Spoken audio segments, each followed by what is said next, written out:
Well, welcome to the 21st episode of the Online Network of Independent Learning Professionals. Today we are going to be hearing from Christy Tucker on a super popular topic, which is blogging. There are many, many people that are really interested in this one. So I'm going to go ahead and turn it over to Christy in just a second, but just like always, if you have any questions, feel free to put them in the chat. And then we'll get to them at the end. We also have a panel, and I'm sure we'll have tons of discussion about this. So over to Christy.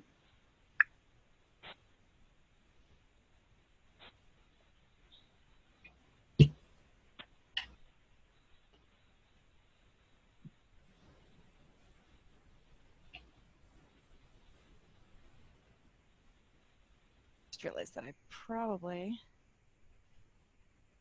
let me actually start the presentation so I know which of my two monitors it's going to be on. Yeah.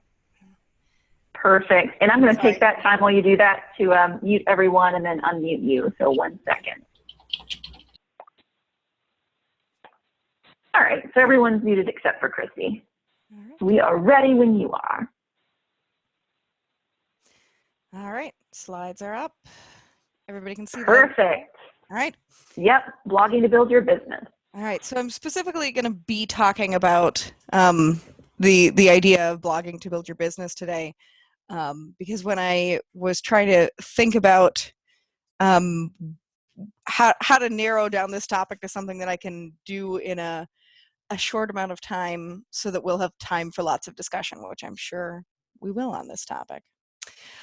So kind of my history and track record of why is it that I get to talk about blogging.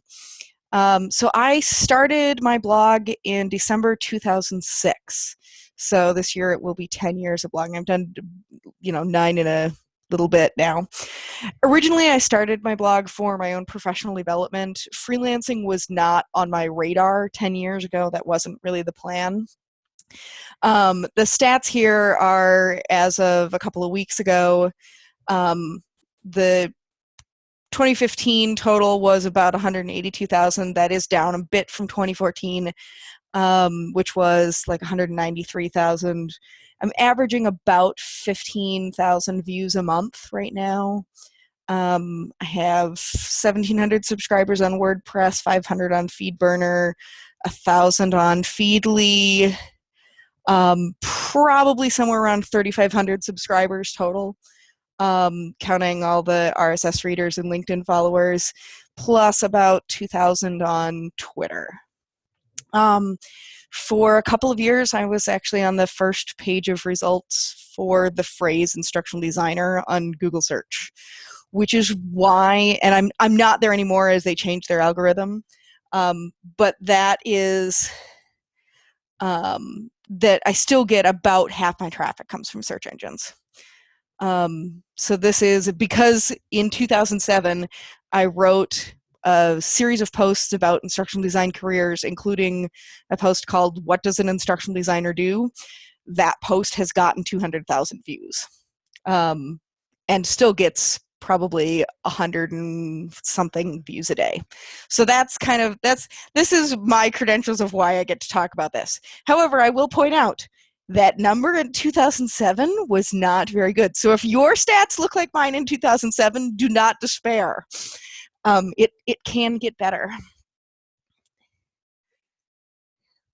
So let's start with the mistakes that I made, the stuff that I would, if I was going back to do it now, there's a couple things that I would do differently. First of all, when I started, because I wasn't thinking about it as a business, I just did it on, my blog is christytucker.com. It is christytucker.wordpress.com. So it's not actually on my business URL. So if I was starting out right now, I would absolutely put this in the same domain as my business website and not have it separate. At this point, because I get so much search traffic, for me to move it, I may do it at some point, but I'm going to pay somebody to help me with it to do it right, because I have enough search engine traffic that it's worth paying somebody who knows what they're doing. The post URLs, if you look at the posts for my specific URLs, they all have the year and the date and the month and the date in them, so they're long, kind of complex URLs. If I was doing this again, I would choose to do a simpler scheme for that. It would be shorter URLs. Plus, if you're just getting started now, if you have a choice to do simpler URLs that just kind of have your domain and the title of the post, I would recommend that. In the future, then, if you say you blog regularly for 6 months and then you realize that this is way too much time and you can't keep it up, you can just change it to articles and kind of remove the things that have dates on them, and it just looks like you have a collection of articles on your page instead of an abandoned blog. The other real big mistake that I had was that when I started, I had a pretty significant lack of focus. Now, if you blog for 10 years, chances are you're going to switch your focus over that time anyway, because your career is going to shift during 10 years. But I kind of wrote about whatever I was writing, whatever I was learning about or researching at the time. And that was fine when it was just for my own professional development. But now I'm trying to build my brand, especially around scenario-based learning and storytelling. So I'm trying to do more posts on that. It's not exclusive, and I think you don't worry too much about being perfectly on task all the time. But I think having it be having some theme is helpful. If you're just getting started now, because I get asked about what platforms to do. If you already have your website on some platform and that can do a blog, do that. Otherwise, here's my 3 recommendations, and then we can argue about these during the panel discussion and on Slack later. From the least technical to the most technical, LinkedIn, if you're just getting started, you've never blogged, and you're not even sure whether you're going to like blogging, I would just post some things on LinkedIn and see about getting into some sort of routine and pattern and finding your voice, finding the topic that, the theme that you like enough to write about. It's quick, it's free. It doesn't require any particular technical ability. If you have a profile, you already have the ability to post. If you already have a decent sized network, and I know from when James did his presentation, a lot of us have around 500 connections. That means you already kind of have 500 built-in followers. But the drawbacks are it's not on your business site, so you are splitting your identity the way that I am right now and have a problem with. You also don't have any control over the URL kind of beyond your post title, and the URLs are a little ugly on LinkedIn. There's also no guarantee that LinkedIn will continue hosting that content, and there's no easy way to export it. So if you do use LinkedIn, I would recommend that you keep a copy of your posts somewhere and archive it so that you can do something with it later. WordPress.com is the free hosted version of WordPress. If you are a little bit technical, that's probably what I would recommend. I would recommend paying the $30 or so to get a custom domain. WordPress has lots of advantages. You can do your whole business website and portfolio with an integrated blog all at one place. And for just kind of the cost of the domain. It's easy to export, and it would be easy to move to a self-hosted platform later as your business grows or your blog grows, so you can do some more. You can do premium themes, but even if you just want to get started with one of the free themes that does portfolios and blogging, that's not a bad place to start out. WordPress.com, I think, gives you more space to grow, and you have a lot more control over what it looks like. WordPress.com, you can't do any plugins, and there are some limits to, for example, you can't upload Flash files directly within that. So for your portfolio, you have to do a little bit. And WordPress.org is, if you are the more technical person, that's definitely the way to go. And I think that because that gives you the most flexibility, and then you have the option to do things like having more plugins. So you could do something like Lifter LMS that we heard about previously. You can do e-commerce. You can add a lot more. You have much more control with a self-hosted WordPress than you do with just a WordPress.com. And I think there's trade-offs for all of those. Dennis noted that self-hosted WordPress is the only thing that he does because you're unlimited. If you are just getting started, the people like Madeline who are a student and kind of just getting started, I would say more the other two may be the options, because especially like the WordPress.com, it would be easier to export it and to grow into that. So I think that those are sort of the things, and I expect to have some more discussion about this topic of platforms for later on, because I know Dennis is going to argue with me, and I expect some other people to as well. But that's what I'd recommend. The things that work for me. First of all, planning. You need to do regular posting. It matters for your SEO. It matters just because people you need to be visible. So if you're going to do regular posting, or if you're going to do a blog, you need to be posting to it regularly. This screenshot below is kind of my posting activity for the last year. Every one of those dark squares is when I posted something. That bottom row is my automatic link posts from Digo. But I think there's lots and lots of abandoned blogs out there. If you read my blog and you saw my recent list about the 35 plus instructional design and e-learning blogs, I actually subscribe to over 100, but like 75 of those haven't been updated in several months, so I didn't include them on my list. So doing regular posting. Scheduling time to write. The discussion right before the meeting started this morning about how, you have paid work and then you have to figure out how do you totally do this. I've been trying to put it on my to-do list every week, and I admit I fail on these things too. But scheduling time to write and scheduling posts. I'm aiming to post every other week right now. I tend to do Tuesday, Wednesday, or Thursday mornings tends to be when I post, and I schedule those because I know from my traffic that tends to be the best times for me in terms of traffic. Track your ideas for posts so that you're planning. I have just a Google Doc where I kind of dump everything.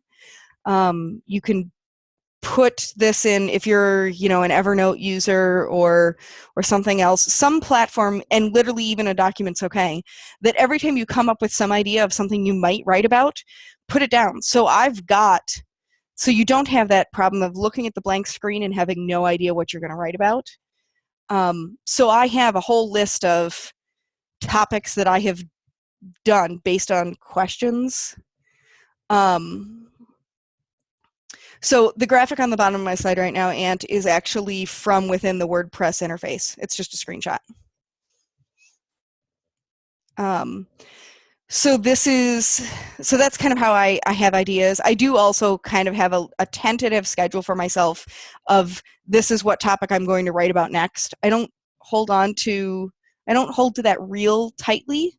But again, it's easier if you don't just have I want to write a blog post every other week, but if you don't have any ideas and you don't have any plan of what you're going to do, then that's kind of what that planning does.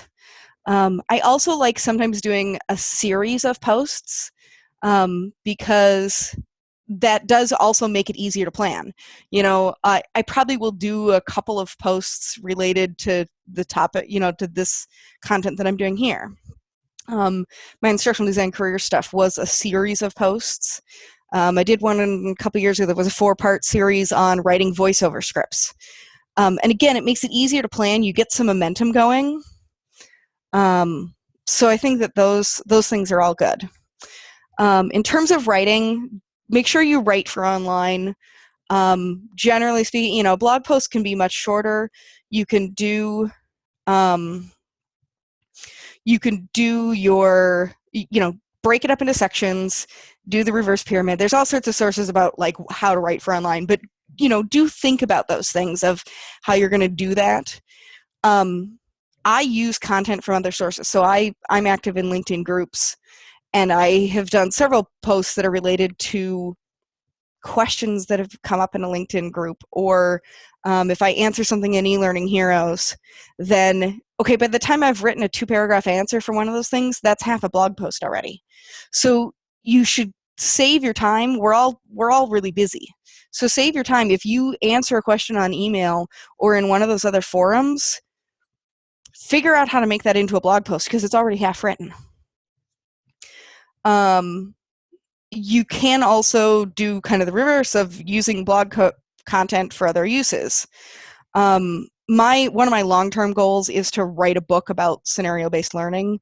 And so I've got a big kind of list, a large list of posts I want to write about blogs about scenario-based learning and doing storytelling. So I'm kind of writing my book one blog post at a time. Because and yeah, I mean, Ant's question about don't give answers to one person, give it to everyone. The reason my post on what does an instructional designer do did so well is because lots of people have questions about what the heck instructional design is. And if somebody out there has a question and you have an answer, chances are pretty good somebody else has that same question and they're going to go Google it. And then you can be what they found for the answer. I think that's all good. The one other note about writing is that I would say having an image in every post, or at least most of your posts, really does make a difference. It attracts more attention on Twitter and LinkedIn and all of those other places. And it doesn't have to be anything super elaborate. I did Flickr Creative Commons images in my blogs for years and years. I've been doing a little bit more of, getting some background and putting some text on it, but it's okay to just kind of do photos or something. But some visual is helpful. The other point here is about patience.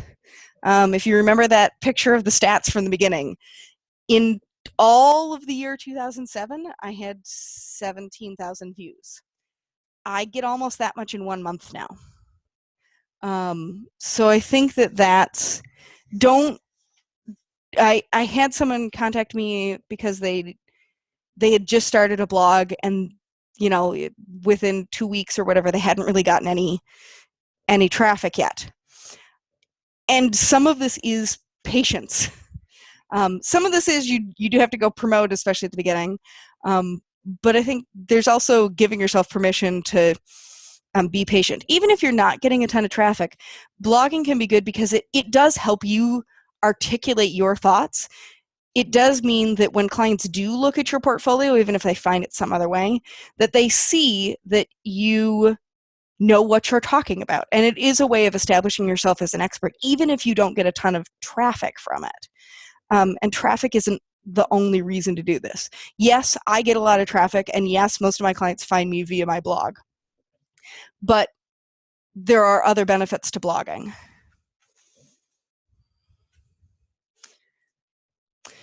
Building your community. Couple of things that I do. So I will admit, I know when we talked about this previously in Slack about questions, I'm not doing a ton to promote my blog right now. I am kind of coasting. I've gotten to a level right now where I'm fairly comfortable with how much traffic I have, and I'm not worried about which things, about building it a whole lot more right now.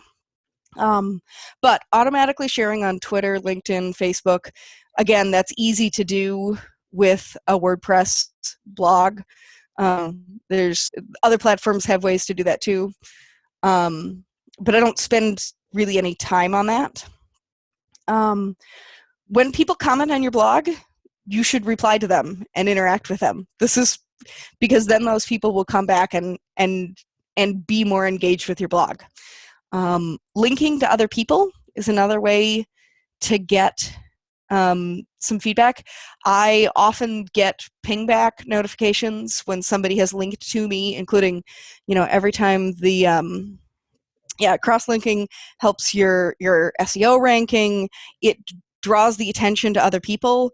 I get lots of stuff from, every time Walden starts a new semester, because their students have a course where they have to link to 3 blogs in the field.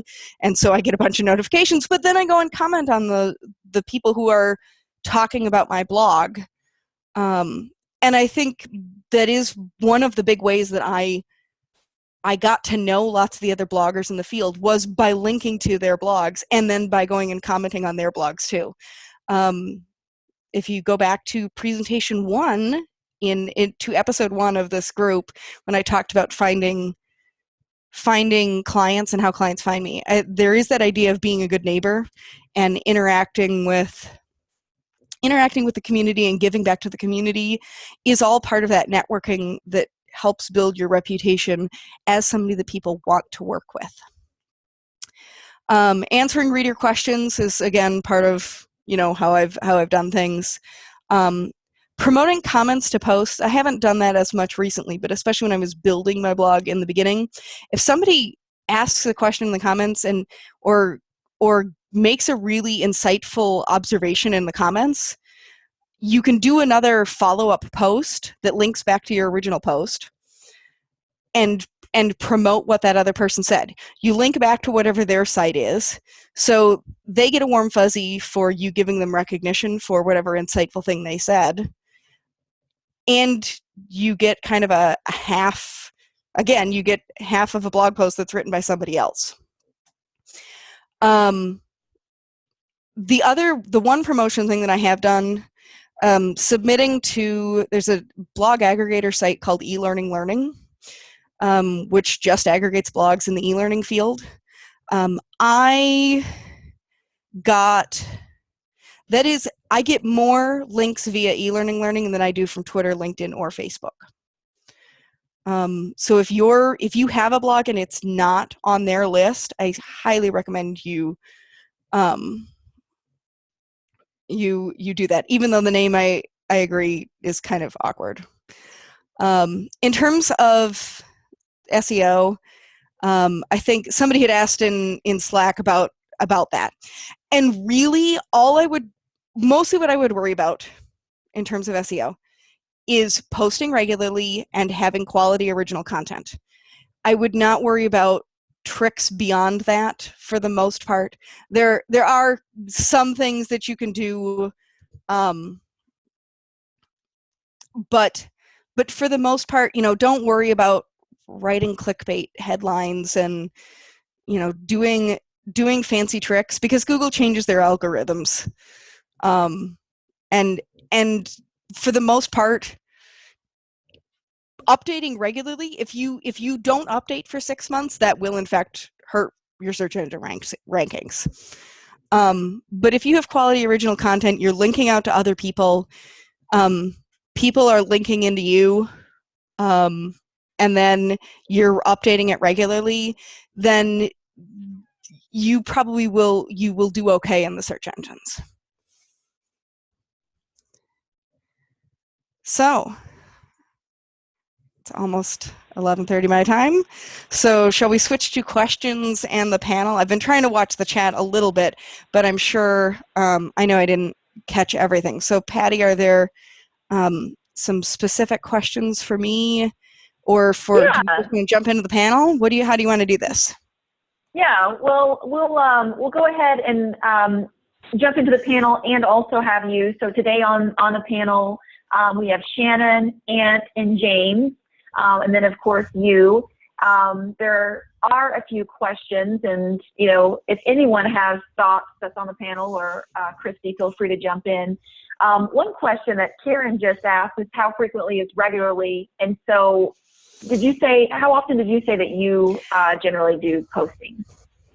Okay, so I'm aiming for every other week.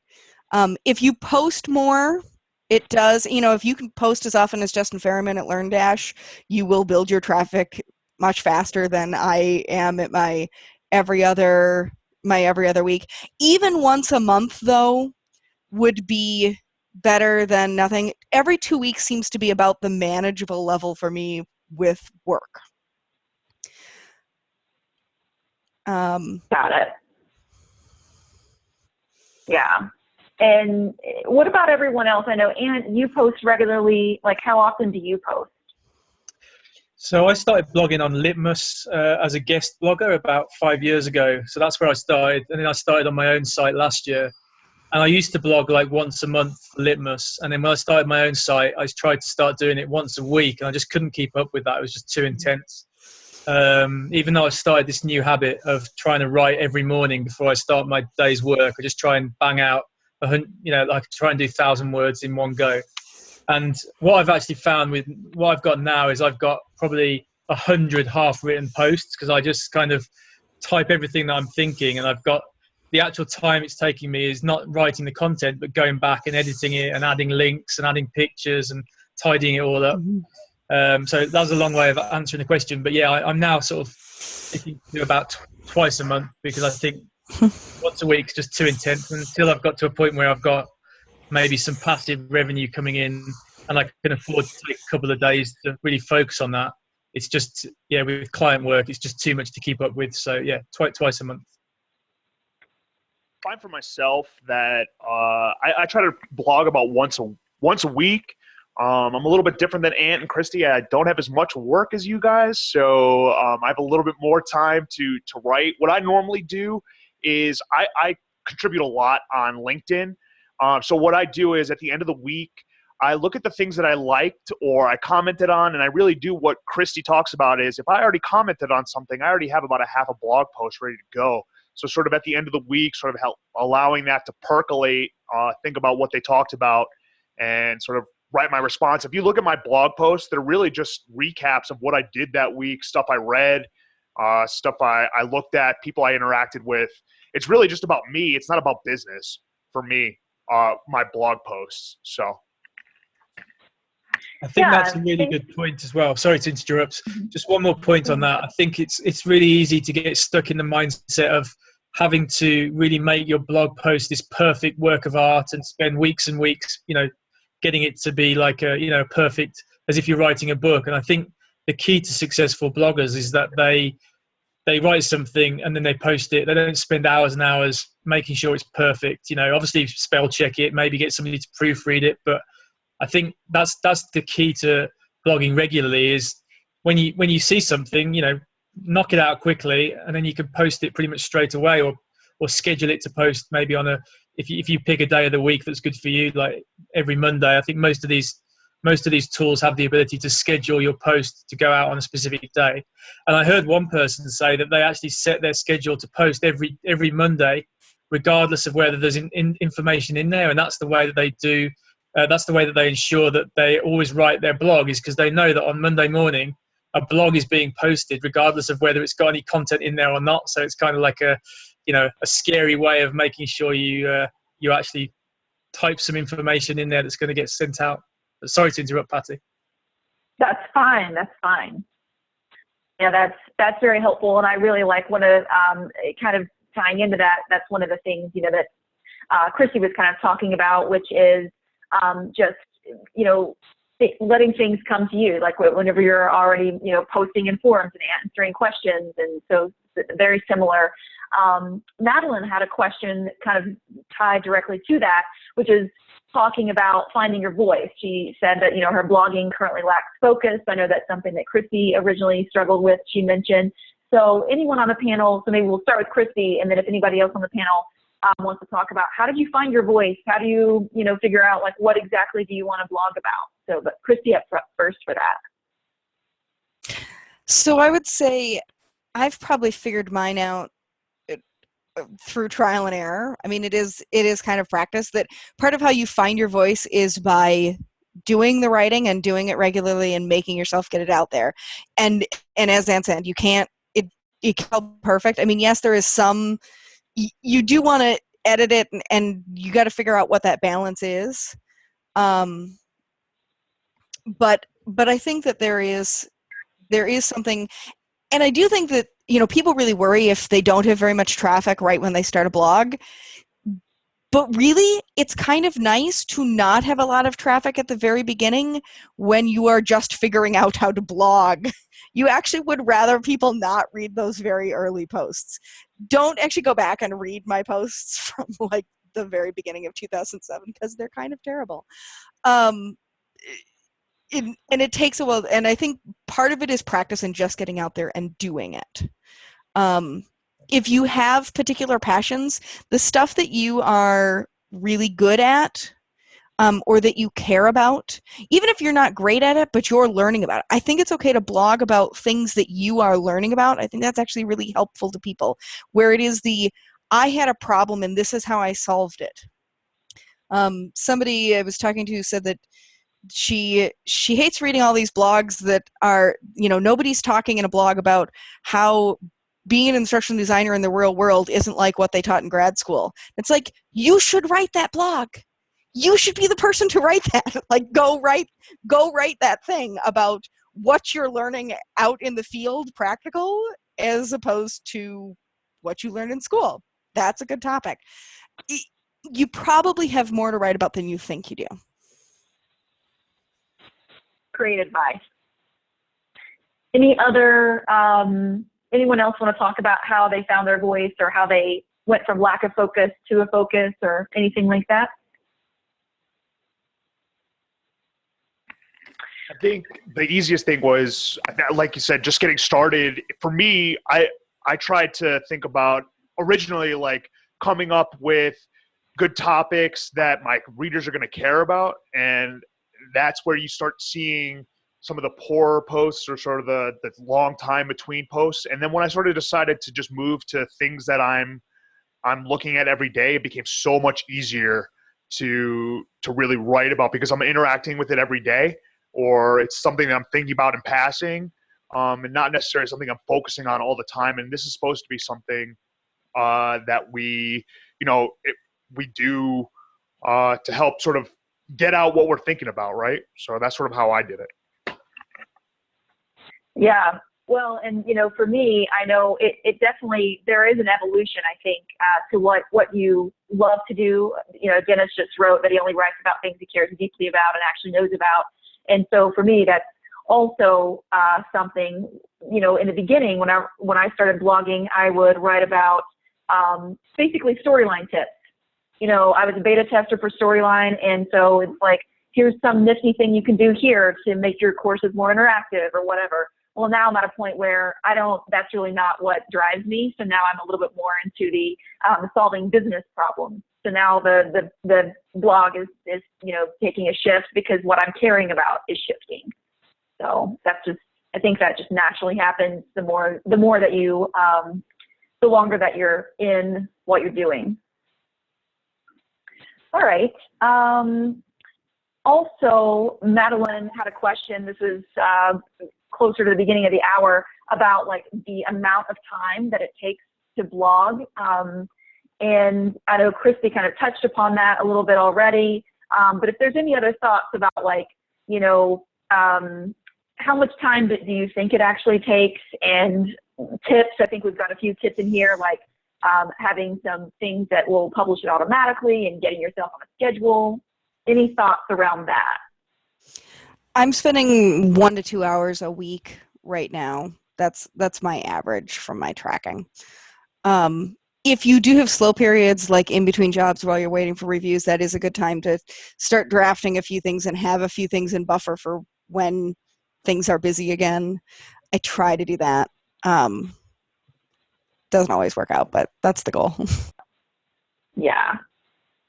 And then I see that James spends about 1 to 2 hours per post. Okay.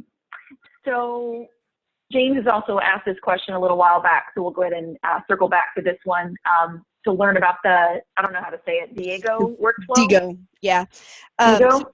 Diego, if you read my blog and you see that I have weekly or bi-weekly posts with just links to resources, I use a bookmarking tool called Diego that has does an automatic blog post every week of everything I've bookmarked that week.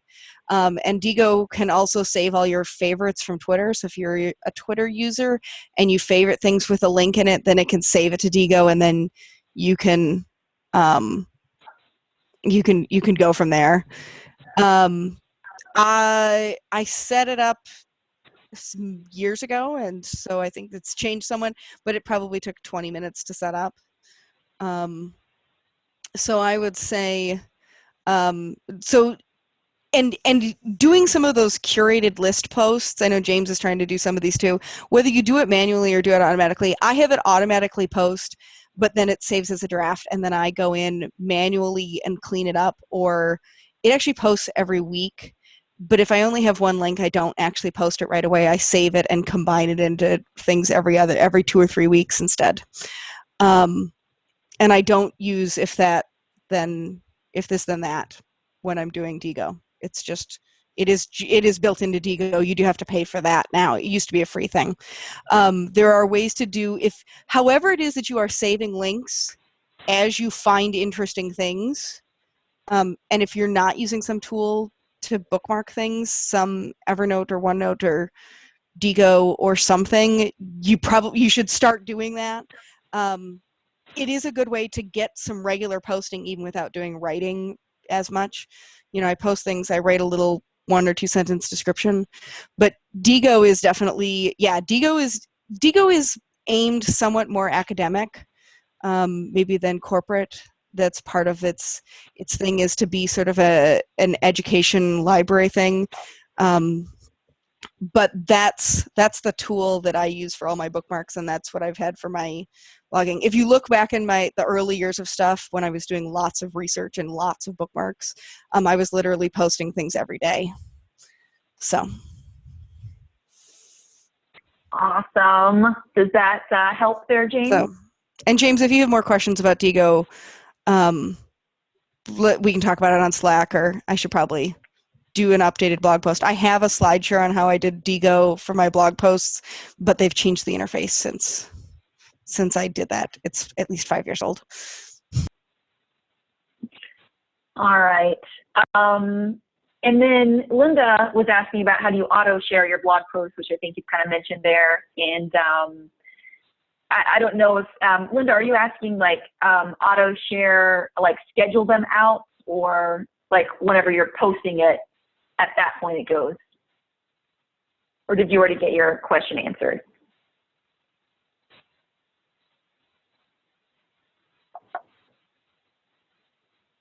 And while she is responding to that, oh, it's been answered. Great.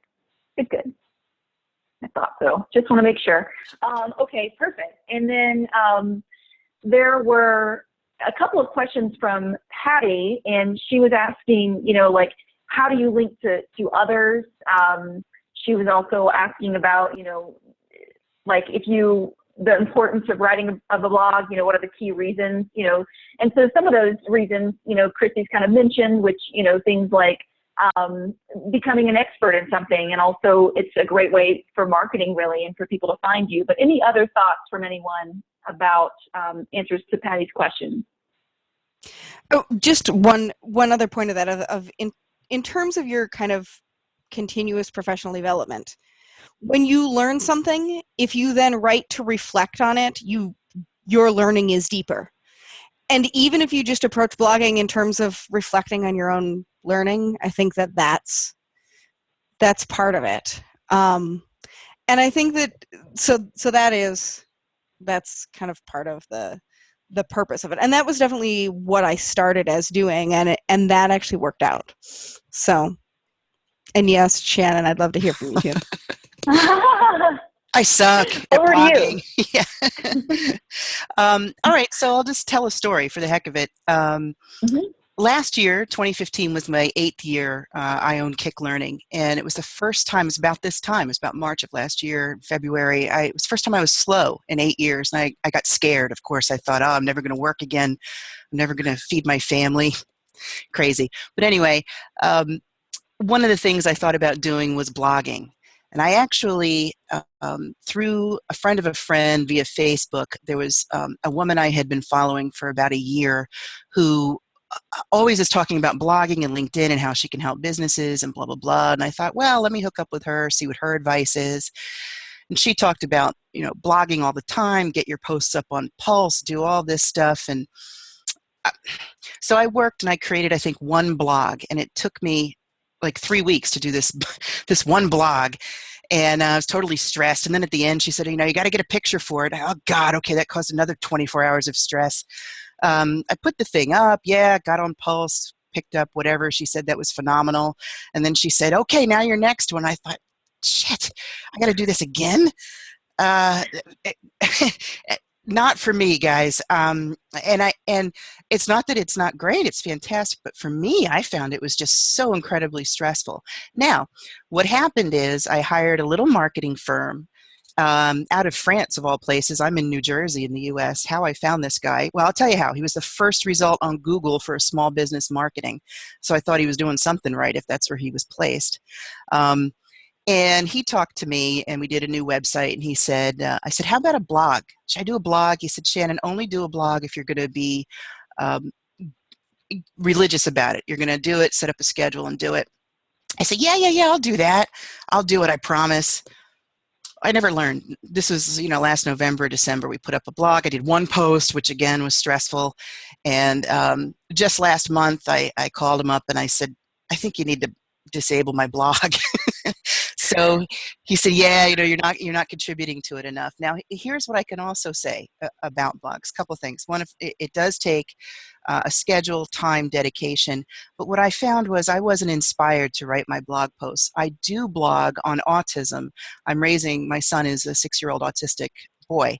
And I started a blog at this same time last year when I was slow. That blog was picked up by a university in Wales. It's using it as required reading for their Masters in Autism program. Firefighters in New York City are using it for their first responder training for autistic children. And I've got all these people that apparently are interested in my life as an autistic mother. So I know it can work. I think the issue with me is I just wasn't interested enough or inspired enough to blog about e-learning. Love doing it. Love it. Love looking at other people's blogs and all that. But it just wasn't for me. And I've found that for me, my marketing efforts, I work really hard to develop relationships with existing clients or work like through a group where I can get to know other people and they can get to know me. And I find that's a better way for me. So that's my failed blogging story. I just love that your stories are always filled with little learning nuggets. And learn from my failures. Well, and I think that is, and Dennis just wrote this as well, blogging about things that matter to you are usually the ones that go viral.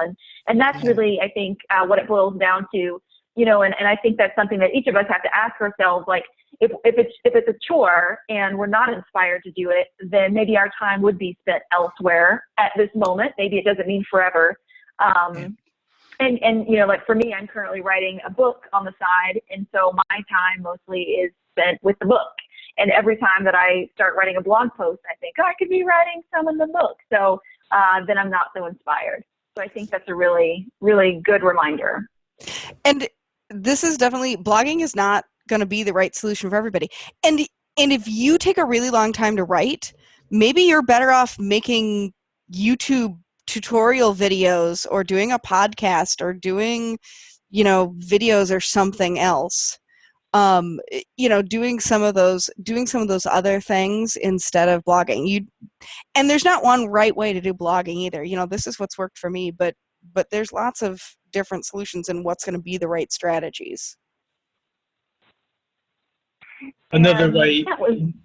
Oh yeah. I was going to say another idea is, if you do what Christy said and make YouTube videos, you can then actually outsource the video to like a transcription company, and they can convert your video into text, and you could post that as a blog. So you're not actually sitting there typing it all up, but you're just getting somebody else to do that, and you can use the same content in different formats. Another idea is infographics as well. So you could maybe, if you're good at design, and I know a lot of you guys are good at design, you could take a concept or an idea and turn it into a really attractive infographic and share it on Instagram and Pinterest and those types of, and LinkedIn as well would be great. And it's a different way of communicating information rather than just, as Shannon said, sitting there and typing and going around in circles. Yeah, that is a great idea. And that also shows the fact that you can take maybe something that may be complex and put it in a concise, clear, beautifully designed package. So that's a great way to market as well. If I can add to that, Patty. Yeah. The one thing that I find when you're creating blog articles is that if you have a standardized format that everybody recognizes, and you can just do a search on Google, for example, for some blog formats, then basically your topic will be able to be broken down in a standardized way every time that you blog. So those people that do follow you will actually recognize the format you're using quite often, and it'll make it easier for everybody to read your blog as well. At the same time, that's also going to help you to define your blog better, to define exactly what specific bullets, for example, you made as a note that you want to blog about within the topic, that sort of thing, and your approach to blogging. For example, you could start a blog off saying, here's my experience, or you could start a blog topic or start a blog off saying, statistically, here's the experience. So there's lots of different approaches to blogging, and as long as you use some standardized method that everybody can recognize and relate to, I think that really makes it higher impact. That's all I have to say.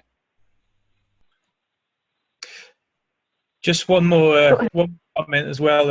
I think if we go back to I think most of you guys were probably on the presentation from Philip Morgan a couple of months ago, where we talked about positioning and choosing a niche. And I mean, if we look at, for example, look at Christy's blog, which was her most popular blog, What Does an Instructional Designer Do? It's quite a generic subject. She's not talking about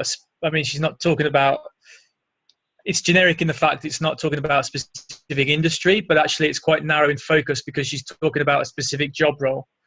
And I think, if we're thinking about ideas and what we can blog about, using, taking a maybe quite generic blog that if you Google e-learning blogs, you'll probably find the top 10. But taking that blog topic and maybe narrowing it down to your audience. So if you're specific, if we look at, I'll take Kerry's business as an example because I can see her photo on the screen. She focuses on law enforcement. If she was to blog about, for example, if she stole Christy's blog title, What Does an Instructional Designer Do? But she actually focused it on law enforcement. So what does a law enforcement instructional designer do? She's going to find probably a much smaller audience. But it's going to be a lot more specific, and it will be the people who are reading that it's going to really resonate with those people. And as soon as those people, would need a law enforcement instructional designer, Kerry's website is going to be at the top of the list because, she's blogged about that specific topic. So maybe taking quite a generic subject and focusing it on your target audience is a good way of getting some traffic and gaining some momentum. That's a great point. Yeah. And I like Christy's comment about a small audience who is the right audience is also valuable. I definitely agree with that. And then, one other thing about blogging with guest posting, has anyone ever on their blog had a guest post? So I get requests for guest posts. Less often since I've officially posted on my blog that I don't accept them. I have not, partly because I feel like my blog this is my space and my voice. Partly because so many of the guest post things that I get for requests are people who don't work in the industry, who are just like writers planning on doing a little bit of online research and slapping something together, and it's really low quality. The one person who I will not name, but who has a very popular a blog that is on those top 25 lists, is somebody active in the field, and who had wanted to do a guest post. We talked about topics. 1 year later, He came back to me with a totally different topic. I said I'd look at it. And the content of the post I disagreed with so much that I did not feel comfortable posting it on my blog. I did link to it with my disagreements, but that just has burned me out from guest posting. So I'm kind of done with it because I'm not interested. And I never did guest posts on anybody else's blog. I do know that people have found it to be successful. If you're going to do it, please research the blog first. Please come up with some useful topic that is appropriate for the audience of the person you're pitching to, and customize the pitch, because these generic pitches are a waste of my time, and anybody else who you pitch to is going to feel the same thing. Yeah, and that kind of goes back to what we were talking about earlier when, like if we're just posting about something generic and e-learning instead of, like something that would help someone or something with our experience, or maybe a question that you're not, following up to on a forum that that other people have the same question, really something that is adding value, not just posting for posting's sake. So Dennis actually has had a guest poster, so I'm just going to flip it over to him for a second so he could tell us a little bit about his experience there. Hey there, thanks, Patty. I've had one gentleman who had been interviewed, and he had been interviewed by, if I recall correctly, it was like eLearning Magazine or something. He's the head of, he is currently the head of our CMI5 working group, which is a working group designed to create the specifications for learning management systems to work with Tin Can. Either way, so he had done an interview, and he had approached me asking if he could if he could share this video link on my website as well. He had it in LinkedIn already, but he also wanted to specifically target the e-learning audience, and he probably put the interview on a couple other websites, but it seems that mine was the only one that actually got it put on. I think he approached a few websites, but mine was the only one that he put it on. It's a pretty high impact one, and it's very specific to my line of work, what I'm trying to accomplish and what I'm passionate about anyhow. And I have a huge respect for Bill McDonald, so it all worked out really well. That's it. Thank you for sharing that. That's awesome. That's really good. Really good to know. All right, so that's really kind of the main questions. Before we close, does anybody have anything else they want to say about blogging, or any other questions they want to get answered? Do we have a channel on Slack about conferences? I want to know if anybody's going to go to one in Austin in June. Okay, I'll look there. Yeah, definitely. Thanks. I was just gonna mention that if any of you guys are looking to get started in blogging, and you want to get a bit of coverage, most of these big e-learning websites are crying out for content. They're really looking for more people to write. So don't be sort of nervous about getting in touch with the sort of big websites and saying, you've got some content, or you're writing blogs about e-learning and you want to submit some content to them. And sometimes they'll pay you for it, just something, just a small amount, sort of token amount. Sometimes it's free, but if it's for the free sites, it's good for getting some exposure on the bigger websites. So I think one of the websites that I've had my posts on before is eLearning Industries. I think it's eLearning Industry or eLearning Industries. I think it's I can't remember the name actually. It's I think it's eLearning Industry. So they have hundreds of guest bloggers, so you can just submit your content and become one of their guest bloggers. There is a little bit of, I do find some of those blogs on there are a little bit spammy, i.e. they are maybe written with clickbait in mind, trying to get people to click the links and stuff. So you just have to be careful, because you don't want to be sort of categorized in that same kind of casting that same net. But it's worth thinking about, especially if you're just getting started. I found with guest blogging it was really useful to begin with, but now I find it more of a bit, I just find it's better to have the stuff on my own site and maybe linked from places like LinkedIn, because I want the people, I want people to be going to my website rather than going, just seeing my name at the top of a blog. So something to think about. And it also boosts your website SEO, because you're then contributing something new that could have been a static, content. So now you're updating it and then raising your stats. So that's also another really great reason to have your blog on your site. I just wanted to add, great. In the chat right now, there's a bit of a conversation about getting your content lifted, and I was just curious, what is the recourse when that happens? What have you guys done when that has happened to you?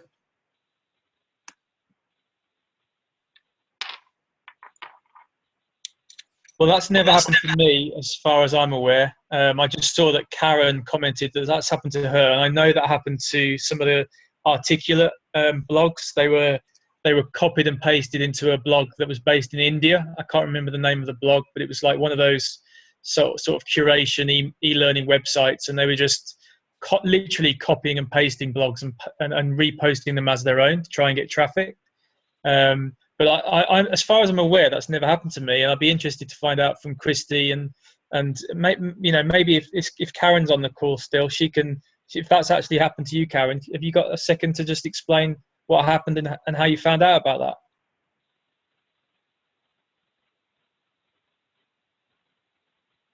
She may have dropped off. Not sure. Yeah. Well, we are at the top of the hour, so we'll continue the conversation on Slack about that. And thanks everybody for coming, and thank you especially for Christy for putting together that incredible presentation. It was super helpful, and tons of comments and questions and conversation about blogging, as I knew there would be. And as we think of other things about blogging or need tips, one thing we didn't really get more involved in was platforms. So if you have other suggestions for platforms to use, also some of the plugin examples and suggestions, feel free to put those on Slack. And then, of course, I'll put this video up tomorrow. So thank you, everyone. Clap for Christy and chat love. Thank you. We know it takes a long time to put these things together, and we so appreciate you. And we will see everyone next week. Have a wonderful week. Bye, everyone.